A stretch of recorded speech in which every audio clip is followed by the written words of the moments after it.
안녕하세요. 오늘 수업은 3학년 1학기 6단원 분수와 소수에서 분수에 대해 배워보는 두 번째 시간입니다.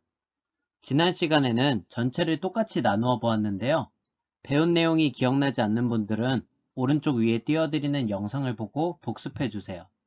이번 시간에는 분수의 개념에 대해 배워볼 텐데 매우 중요한 내용이므로 집중해서 수업을 들어주세요. 수학책은 114쪽입니다. 그럼 수업 시작하겠습니다. 교과서 114쪽 분수를 알아볼까요? 첫 번째 시간입니다. 1번 열쇠고리의 색칠한 부분은 전체에 얼마인지 알아봅시다 라고 나와 있는데 그림을 보니 열쇠고리 만들기 체험 장소에서 수일이와 도영이가 열쇠고리를 만들고 있습니다. 벽면에 붙어있는 열쇠고리들을 보면 원이나 사각형 모양의 재료에 색칠하고 싶은 부분만 주황색으로 칠하여 열쇠고리를 만드는 것 같네요. 수일이가 도영이한테 주황색을 얼마만큼 색칠했어? 라고 물었고 도영이는 전체를 다 색칠한 건 아닌데 뭐라고 해야 하지? 라고 궁금해하고 있네요. 그림을 보면 도영이는 열쇠고리의 일부분만 주황색으로 칠했습니다. 여러분들은 이만큼 색칠한 것을 얼마나 칠했다고 말하나요? 네, 반만큼 칠했다고 말하죠? 도영이처럼 열쇠고리를 반만큼 색칠하기 위해서는 먼저 전체를 둘로 똑같이 나누고 한쪽을 칠해야겠죠? 따라서 주황색으로 색칠된 부분은 전체 원 모양을 똑같이 둘로 나눈 것 중에 하나입니다. 이걸 숫자로 나타내면 주황색 부분은 전체 원 모양을 똑같이 2로 나눈 것 중에 1입니다겠네요. 오른쪽에 있는 사각형 모양의 열쇠고리도 전체 모양 중에 반을 칠했는데 이번엔 여러분들이 영상을 멈추고 사각형 모양의 열쇠고리를 얼만큼 칠했는지 네모 안에 알맞은 수를 써서 나타내 봅시다. 네, 오른쪽 사각형 모양의 열쇠고리에서 이 주황색으로 칠한 부분도 전체 사각형 모양을 똑같이 둘로 나눈 것 중에 하나이기 때문에 숫자로 나타내면 주황색 부분은 전체 사각형 모양을 똑같이 2로 나눈 것 중에 1입니다. 라고 나타내면 되겠습니다. 다음은 교과서 115쪽으로 넘어가겠습니다. 이번 열쇠고리들의 모양은 114쪽에서 보았던 열쇠고리와 같은데 전체가 몇으로 똑같이 나누어졌는지와 색칠한 부분이 다르네요. 영상을 멈추고 두 열쇠고리의 색칠한 부분은 전체에 얼마인지 네모 안에 알맞은 수를 써서 나타내 봅시다. 다 했나요? 먼저 왼쪽 원 모양 열쇠고리를 보면 전체를 하나, 둘, 셋으로 나누었는데 그중 두 부분을 색칠한 거니까 주황색 부분은 전체를 똑같이 셋으로 나눈 것 중에 둘입니다. 그래서 빈칸에 3과 2를 쓰면 되겠습니다. 다음 오른쪽 사각형 모양 열쇠고리도 전체를 하나, 둘, 셋으로 나누었는데 그중 두 부분을 색칠한 거니까 주황색 부분은 전체를 똑같이 셋으로 나눈 것 중에 둘입니다. 두 열쇠고리가 서로 모양은 달라도 전체를 셋으로 나눈 것 중에 둘이 색칠되어 있다는 것은 같네요. 이렇게 열쇠고리의 색칠한 부분을 간단하게 나타내는 방법이 있는데요. 전체를 똑같이 2로 나눈 것 중에 1을 이렇게 가로선 밑에는 2가 있고 위에는 1이 있는 수로 쓰고 2분의 1이라고 읽습니다. 그리고 전체를 똑같이 3으로 나눈 것 중에 2를 가로선 밑에는 3이 있고 위에는 2가 있는 수로 쓰고 3분의 2라고 읽습니다. 이런 2분의 1과 3분의 2와 같은 수를 분수라고 합니다. 2분의 1과 3분의 2에서 2와 3같이 밑에 있는 수를 분모라고 하고 1과 2같이 위에 있는 수는 분자라고 합니다. 분모는 전체를 몇으로 똑같이 나누었는지를 나타내고 분자는 부분을 의미합니다. 방금 분수가 무엇인지에 대해 알아보았는데 분수에 대한 이해를 돕기 위해 설명을 더 해드리겠습니다. 전체를 똑같이 둘로 나눈 것 중에 하나는 2분의 1입니다. 그래서 2분의 1은 이 색칠된 한 부분만을 나타내는 것입니다.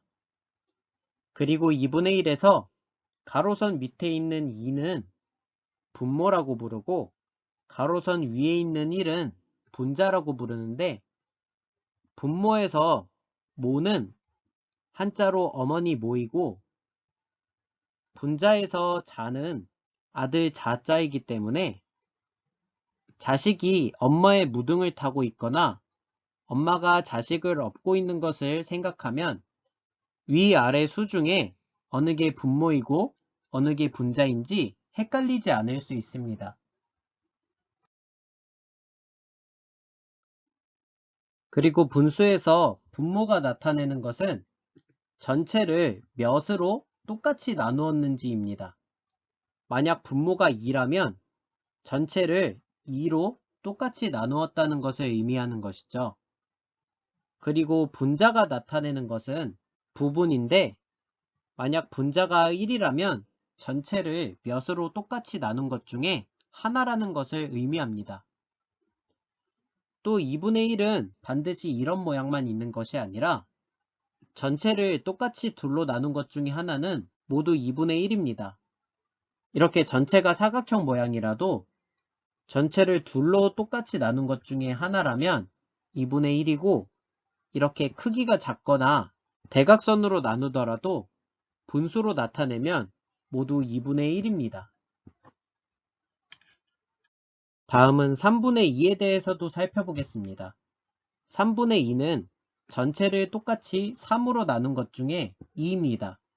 그래서 전체 사각형이 총 3칸으로 나뉘어서 분모는 3이고 3칸 중 2칸이 주황색으로 표시되어 있어서 분자가 2인 겁니다.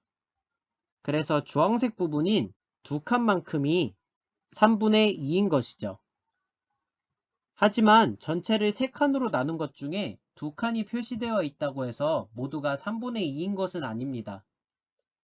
다음 그림의 경우 전체가 3칸으로 나뉘어 있고 그중 2칸이 주황색으로 표시되어 있긴 하지만 전체가 똑같이 나뉘어 있지 않고 한 칸 한 칸의 크기가 다릅니다. 따라서 전체를 똑같이 나누지 않았기 때문에 분수로 나타낼 수가 없는 것입니다. 분수로 나타내기 위해서는 반드시 전체를 똑같이 나누어야 한다는 것을 잊지 말아야 합니다. 분수의 개념과 분수를 쓰고 읽는 방법, 분모와 분자 등 새로 배운 것이 많아서 머릿속이 잘 정리가 안 되었을 텐데요. 분수를 기억하기 가장 좋은 방법은 일단 2분의 1에 대해서 먼저 확실하게 아는 것입니다. 왜냐하면 2분의 1은 전체를 둘로 나눈 것 중에 하나이기 때문에 항상 어떤 것의 반을 의미합니다.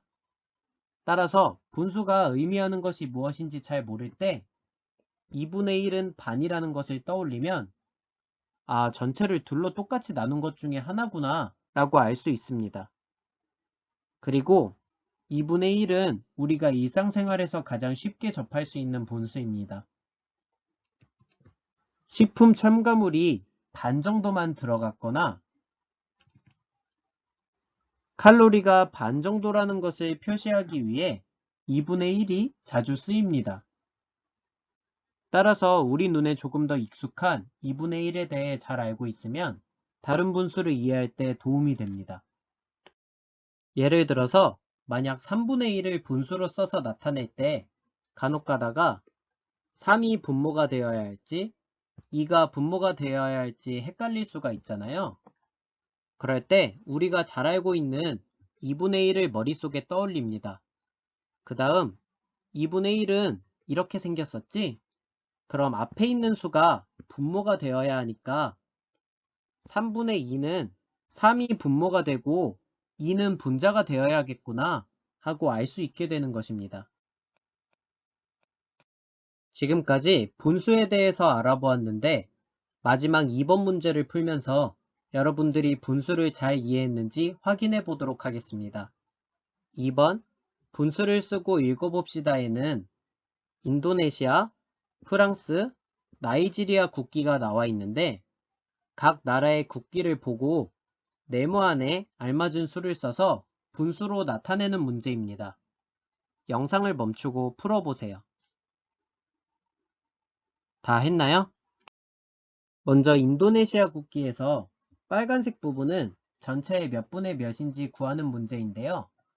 인도네시아 국기는 전체가 똑같이 둘로 나누어져 있고 빨간색 부분은 그중 반을 차지하므로 빨간색 부분은 전체의 2분의 1입니다. 다음 프랑스 국기는 전체가 똑같이 셋으로 나누어져 있으므로 분모는 3을 쓰고 파란색 부분은 셋으로 나누어진 부분 중 하나니까 분자는 1을 써서 파란색 부분은 전체의 3분의 1입니다. 라고 나타내면 되겠습니다. 마지막 나이지리아 국기도 전체가 똑같이 셋으로 나누어져 있으므로 분모는 3을 쓰고 초록색 부분은 셋으로 나눈 것 중에 둘이니까 분자는 2를 써서 초록색 부분은 전체의 3분의 2입니다. 라고 나타냅니다. 이렇게 나이지리아 국기에서처럼 분자가 나타내는 부분이 붙어 있지 않고 떨어져 있어도 분수로 나타날 때는 상관이 없습니다. 표시된 부분의 수가 중요하기 때문입니다. 이 문제에는 분수에 대해 배운 내용들이 대부분 들어있기 때문에 이 문제를 잘 풀었다면 분수에 대해 어느 정도 이해했다고 볼 수 있습니다. 지금까지 분수에 대해 배워보았습니다. 처음 배우는 내용이고 개념을 정확하게 알지 못하면 헷갈릴 수 있는 부분이 많기 때문에 영상을 시청한 후에는 반드시 수학 익힘책 74쪽에서 75쪽을 풀면서 배운 내용을 익히고 수업 내용 중 이해가 가지 않는 부분은 다시 보며 복습하도록 합시다. 그럼 다음 시간에 만나요.